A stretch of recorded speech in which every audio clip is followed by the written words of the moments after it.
How could you possibly think this loser was a good choice? My boss, known around the office as a handsome manager named Alex, said this with an unnaturally fresh smile. Despite being younger than me, he has looked down on me ever since he transferred here, even though I am just a high school dropout and a rank-and-file employee. His attitude remained unchanged even at my wedding. He seemed to have no intention of congratulating me. With your beauty, you really do have unusual tastes. A woman like you could find someone much more high-spec. The faces of the employees around us turned pale. If I were to speak for everyone's inner thoughts, it would be, Ethan, you're finished. It was bad enough that he belittled me, but this time, he made my wife feel terrible too. I had a lot I wanted to say to the manager, but I remained silent. I didn't want to ruin the atmosphere of my wedding, a major event in my life. It was my wife who rebutted the manager's remark. To think you're a supervisor. Your subordinates truly have my sympathies. The next day, when I went to the HR department's floor, Ethan was nowhere to be seen. And for good reason. He had unwittingly said something he shouldn't have to someone. My name is Henry, a 35-year-old rank-and-file employee. I work in the General Affairs Department of a sports equipment manufacturer. At 35, one would typically handle important tasks. Many think that, but I'm a mere employee who takes care of all sorts of odd jobs around the office. Even in such a position, it's commonly assumed that if you're a company employee, you've at least graduated high school. However, due to certain circumstances, I dropped out of high school, meaning my educational background stopped at middle school. After quitting high school due to a certain incident, I lived aimlessly working part-time jobs for a while. It was my current company that picked me up from that hopeless state. In gratitude, I work hard every day behind the scenes to ensure that the employee's performance is maximized. Seeing peers of my age climb the career ladder does affect me. But at this point, I was completely exhausted from competing with others. Therefore, I did not chase promotions, schmooze at parties, or try to make myself stand out. Even when offered a promotion by the department head, I declined, saying it was too soon for me. Henry, after over a decade with the company, your grasp of the responsibilities in the General Affairs Department and your credibility among the staff are evident. It's time to showcase your managerial prowess. The department head always took care of me, noticing the work I did quietly, beyond what was asked of me, an ideal supervisor. I wanted to repay the department head's kindness, but I couldn't make up my mind. I appreciate the offer, but I have a hard time with the idea of being in charge of others or giving orders. I'll do anything, so please let me stay as I am. If that's how you feel, I can force you, but you should think about it before you start a family. When you have kids, dual income might not be passable. There will be education and housing expenses. With a higher position, you get extra allowances, and sticking to your current mindset might lead you to a dead end. Apart from me, there were no other employees in the General Affairs Department who met the age and experience criteria for a promotion to manager. With my refusal of the promotion, the offer went back to square one, resulting in someone from the other department being appointed as a manager. The new manager appointed was Ethan. He's a 30-year-old man, 5 years younger than me. Tall and slender but with muscular arms visible beneath his clothes, the so-called slim muscular type. Due to his attractive appearance, female HR employees, regardless of age, were initially excited, but the moment passed quickly. As soon as the introductions began, the room fell silent. Pleasure to meet everyone. I'm Ethan, the new General Affairs Manager, with a background in business administration and certifications such as CPA and CFP. My goal is to enhance the efficiency and capabilities of our department. I encourage you to embrace my guidance without being confined by past practices. Manager Ethan was a very ambitious person. Being promoted to manager at 30 seems like a success to me, but Ethan felt it wasn't enough and was anxious about it. I later found out that although Ethan often boasted about his educational background, he had missed getting into his first choice university and ended up attending one that was a tier below. So, while he appeared confident on the surface, he secretly harbored a serious inferiority complex about his education. It was planned for me, Henry, to be promoted to manager, but I declined, a fact that Ethan must have heard. Ethan seemed somewhat discontented about taking a position that a high school dropout had declined. By demeaning me for my lack of education, perhaps he was trying to maintain his self-esteem. Dropped out of high school, huh? No studying, no college, and can't handle basic social interactions. Leading a team in an organization is impossible for someone who can't take responsibility. Not that anyone would follow you anyway. Maybe you're right. I'll do any menial tasks, so please spare me. I didn't want to worsen the atmosphere in the General Affairs Department, so I decided to fully accommodate Ethan. However, a gloomy mood had descended over the General Affairs Department. The department had noticed this quickly and expressed concern. Ethan has always been overly concerned with educational backgrounds. In the sales department, he disregarded opinions from those attending lesser universities and even ranked clients based on their education. I hoped his experience in the General Affairs Department would help him ease up, despite the need to move him to a different department as manager. From my point of view, Ethan seems highly educated enough. He probably has too strong a desire to envy others, exacerbating his complexes. Well, it might be tough, but could you look after him for a while? Under such circumstances, I was quietly assigned by the department head to support Ethan. It turned out to be an incredibly challenging task. Ethan was quick-witted and articulate, making him an excellent salesperson on one hand. However, he completely lacked the ability to empathize with, respect, and foster growth in others. It didn't take a week for the General Affairs Department staff to become disenchanted with him. Although it was clear that Ethan was the problem, this situation made it difficult to get work done smoothly. I went around speaking to everyone individually, explaining that Ethan was unfamiliar with his current position and asking them to bear with it for a while, apologizing for the inconvenience. I had a reason for wanting to quietly resolve the turmoil in the General Affairs Department. In fact, a month after Ethan transferred, I was going to have my wedding. Naturally, I had to invite Ethan as my boss. The truth was, I didn't want to worsen our relationship any further. The wedding is coming up soon. My dad, mom, and even grandpa are really looking forward to it. It's sad grandma passed away a few years back. I wish she could have seen me in my wedding dress. She's probably watching over you from somewhere. Hey, let's bring a picture of her. That way, we can show your grandma your bridal look, too. Let's make sure we have a special place for her. Hearing my suggestion, Lucy seemed inspired. That's a brilliant idea. I have a photo from when we went on a trip abroad that she really liked. I'll bring that photo to the wedding venue. Lucy is my fiancée. She had quit her job to prepare for our wedding, but until recently, she had been working as an office worker at a certain company. She is a kind, serious woman who is good at cooking. My parents were happy, though they worried she was too good for me.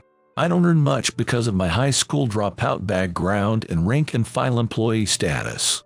So we can have a lavish wedding, but she's grateful for my feelings. Lucy's gentle nature has been a great comfort to me. I'd like to talk about how I met Lucy. Lucy was an employee at a company that did business with the company I work for, and we met when she had just joined her company as a new employee. Ordering necessary supplies is an important task of the General Affairs Department. Lucy's company dealt with office supplies, so our interactions continued throughout the year. Though Lucy can handle various tasks now, she was quite clumsy when she first started. There were noticeable mistakes in ordering supplies and issuing documents.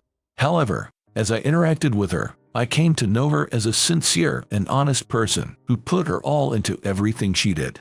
I gradually developed feelings for her, but since she was an employee of a business partner, I kept my special feelings to myself and interacted with her accordingly.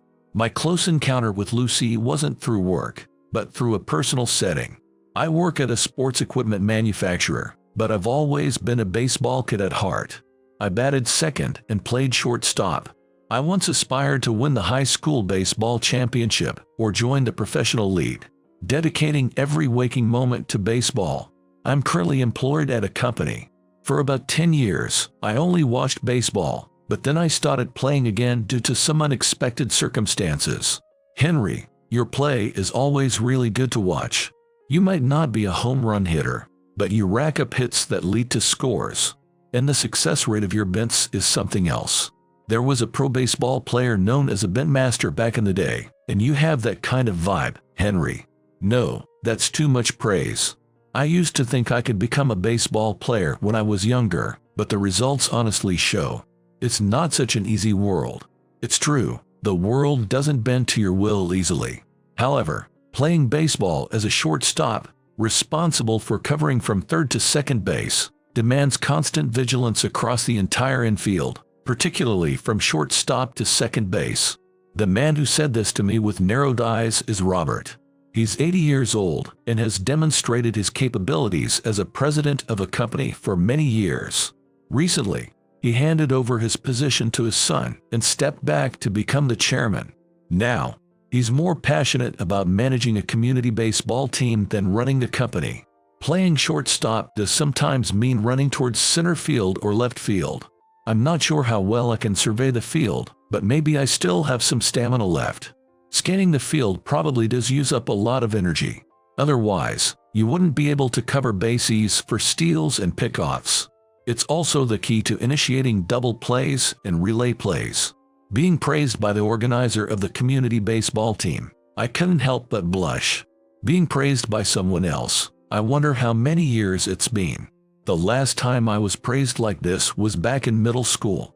Of course, I've been praised as an adult too, but strangely, the memories from my childhood remain more vivid. What's the matter? You're blushing just because someone told you the truth. Before I knew it, Lucy was standing behind me. Actually, it was really by chance, but Lucy was also an assistant of the community baseball team. While holding down her company job, there were a few baseball enthusiasts at Lucy's company.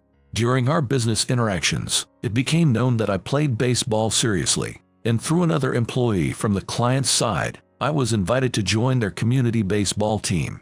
Of course, I had heard that Lucy was a team assistant. I had sworn never to play baseball again, but wanting to get closer to Lucy, I ended up joining the team somewhat aimlessly. That's the whole story of how I started playing community baseball. Lucy, who has a different favorite professional baseball team than me, has been a baseball fan since she was little. During the hot summer, especially, Lucy took on all sorts of tasks, from preparing cold drinks to setting up the tent. Whenever Lucy needed help, I was quick to assist.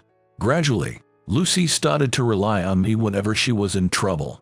As we spent more time together, we became close and started to see each other as special. Lucy, will you marry me? Circumstances led to my graduation from middle school, limiting my job opportunities and potential for advancement. I can promise a bright future, but I'll do everything in my power to ensure your happiness. At that time, I was also feeling ready to do things I wasn't good at, just for Lucy's happiness. It's like she could see right through me. Lucy smiled and said, "You don't have to push yourself. I was drawn to your kind nature that considers everyone. Playing in a way that allows everyone to shine. Isn't that where you excel the most?" Lucy didn't care at all that I was a high school dropout and agreed to be my life partner. I never thought I'd meet such a wonderful woman and get married. I'm deeply grateful to Lucy from the bottom of my heart. So, I didn't want to worsen my relationship with Ethan, my manager, and spoil the happy atmosphere of the wedding. On the wedding day, family members, friends, colleagues, and bosses from both our sides came to the venue to celebrate our marriage. It was a modest wedding, but it was filled with the warmth of people. During the reception, everyone came up to pour beer for us, along with their blessings. I thought this happiness would continue smoothly. Until then, that's what I believed. But reality wasn't so kind. Just as the reception was about to end, things took a turn. Ethan, who had just been assigned, came up to pour beer for me. Honestly, I didn't expect him to behave as usual in front of Lucy's and my colleagues and bosses. However, Ethan handed me the beer bottle and instructed me to pour it into his glass. Though we've just met due to my recent transfer, I made the effort to attend. Moreover, given my higher education, it would be absurd for me to serve beer and bow down to you. Yeah, maybe you're right. I was so taken aback by Ethan's attitude that my response was fumbling. Ethan had a habit of bringing up his education whenever he was displeased. From that university, despite being a high school graduate, from a vocational school, and to me, a high school dropout. Despite such behavior, He was still my direct boss within the company. So, although I was reluctant, I sent an invitation to the wedding. Other department managers and the department head who appreciated me also came to the wedding. I was hoping that attending the wedding would be a good opportunity for Ethan, who was isolated in the general affairs department. But the outcome was the complete opposite. How could you possibly think this loser was a good choice? With his refreshing looks, Ethan was known as the handsome manager. His behavior can be problematic due to his belief in the supremacy of academic credentials. And of course, he isn't called handsome just for compliments. However, Ethan seems to be aware of his good looks. He looked at Lucy and me with an unnaturally refreshing smile. You are so beautiful, yet you have such unusual tastes. A woman like you could find someone much more high-spec. He didn't seem to have any intention of congratulating us. In my heart, I thought, so it has come to this. Actually, when I handed him the invitation, I noticed something off about Ethan's behavior. I had personally handed wedding invitations to the employees of the General Affairs Department. Just because we're in the same department, it's true that it could ruin one's day off. To show my sincerity, I handed out the invitations personally. Since I had talked about my engagement, everyone genuinely congratulated me. But Ethan's reaction was completely different. He glanced at the invitation but never made eye contact with me. He just dropped the invitation on his desk without even looking inside. I was lost for words at his indifference. And why are you having the ceremony this week? It's a busy time for the company with the budget closing. If you're pulling employees out, you should consider others, not just your happiness. Oh, what a hassle. It's unclear what he found troublesome, but Ethan started complaining about the wedding date. Looking around, the employees didn't know how to help and just looked down, troubled. If I continued talking about the wedding, it would indeed bother the other employees. Reluctantly, I gave in completely. I'm sorry for not considering that. If you're busy, you may not attend the wedding. What do you mean? It's customary for the boss to give a speech at such events. Are you implying you don't value me? As your superior, it's expected of me to give a generous wedding gift. While I consider it a waste, I've included it in my plans regardless. No, I didn't expect you to attend, so please don't worry about the wedding gift. Wanting to leave the situation as quickly as possible, I excused myself. Ethan seemed satisfied with my words, but there was clearly an uncomfortable atmosphere in the department. It was known that Ethan had a tough personality, from his behavior since he arrived until today. However, I didn't expect him to make such sarcastic remarks in front of other employees.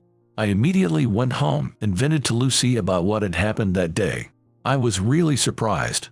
I honestly thought he would properly celebrate our wedding. I must have been foolish to expect a little. Ethan is 30, right? Maybe he's feeling rushed because everyone around him is getting married. Don't worry too much, it'll be fine on the day. Lucy tried to cheer me up with positive words. At that time, Lucy didn't realize the true horror of Ethan. Being with Lucy always felt so comfortable. Although Ethan's issue lingered in the back of my mind, my mood was completely cleared. But even on the day of the wedding, Ethan's behavior was as usual. I regretted inviting him. Suddenly feeling overwhelmed with frustration, I couldn't stop shaking. Without noticing my distress, Ethan loudly declared in the venue, "You, a perpetual employee and high school dropout at the bottom, can't expect your salary to increase. Your wife will likely struggle. Not to be rude, but you should start seeking part-time work now." Ethan was lost in his own world. At that moment, Ethan was completely oblivious to the fact that the faces of the employees around us had turned pale. Everyone must have been thinking, "Manager, you're finished." However, Ethan, perhaps feeling a sense of exhilaration from saying what he wanted, tried to leave my side with an even more refreshing smile than usual. In all my life, I have never seen such a ridiculous sight. Ethan's refreshingness, when flipped over, is also a manifestation of his shallowness. I felt pity for Ethan. Then, someone called out to Ethan. It was Lucy, my wife. She had heard stories about Ethan from me, but she must not have expected it to be this bad. Lucy was clearly angry. "To think you're a boss, your subordinates truly have my sympathies."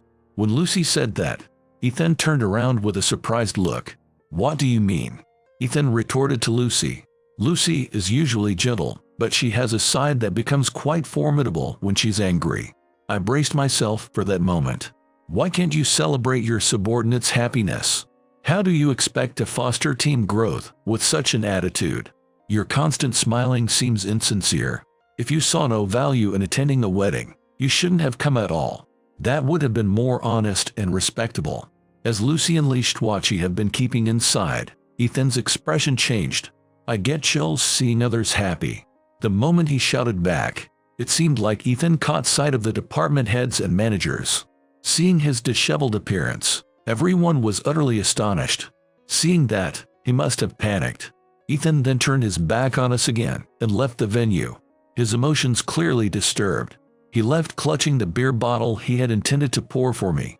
His smile remained refreshing to the end but was utterly ridiculous. The next day, when I went to work as usual, the normally quiet General Affairs department was unusually abuzz. After the wedding, it would have been normal to exchange thoughts on the ceremony as a form of greeting. However, everyone was whispering with tense expressions. "What's going on?" I asked as a way of greeting, and one of the employees whispered to me, "We can find the manager. It seems like he's been called to the president's office." Figures. Do you know something? I inadvertently reacted, but none of the employees knew the situation. Trying to cover it up, I pretended to go make photocopies but headed towards the president's office instead.